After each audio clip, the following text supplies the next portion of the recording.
Hello guys, it's Christine and this is our family budget. So ngayon sa video na to, gusto kong i-share sa inyo na pwedeng gumawa ng pancake mix from scratch.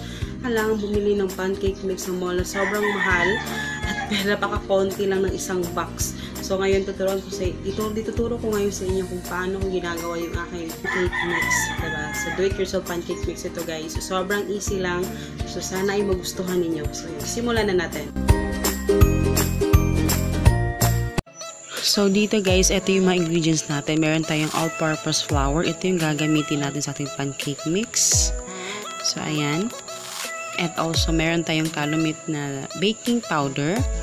So, ayan. Isa rin sa ating ingredients. At syempre, ang ating sugar. It's either brown or white. Pero ako, I prefer brown.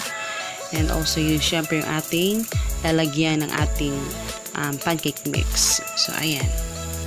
So, first step, kailangan natin ng measuring cup. Ito na siya. So, first step, kailangan natin mag-measure ng 1 cup. Ilagay natin sa ating bowl. And, also, ang ating sugar. It's depende sa inyo kung ilang sugar yung gusto nyo, kung gaano siya katamis.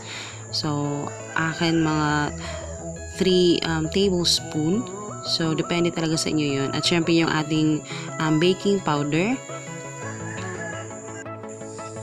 So, ang akin is 1.5 tablespoon ang aking inilalagay dito sa aking baking powder na ito. So, ayan.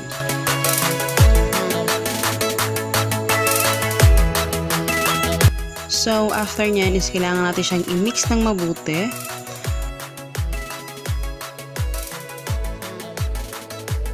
So, ayan. Haluin natin siyang mabuti. Importante ito, guys. So, ayan. Hinahalo ko na siya.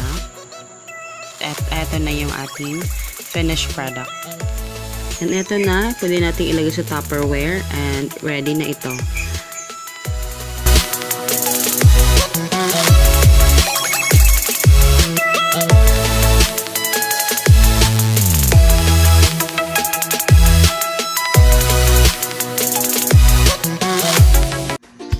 Sobrang easy, diba guys? So, sana ay nagustuhan ninyo at start your own pancake mix. Magsimula na kayong mag-stock na yung pancake mix for anytime gusto nyo mag-pancake, maluluto nyo direto. Yan.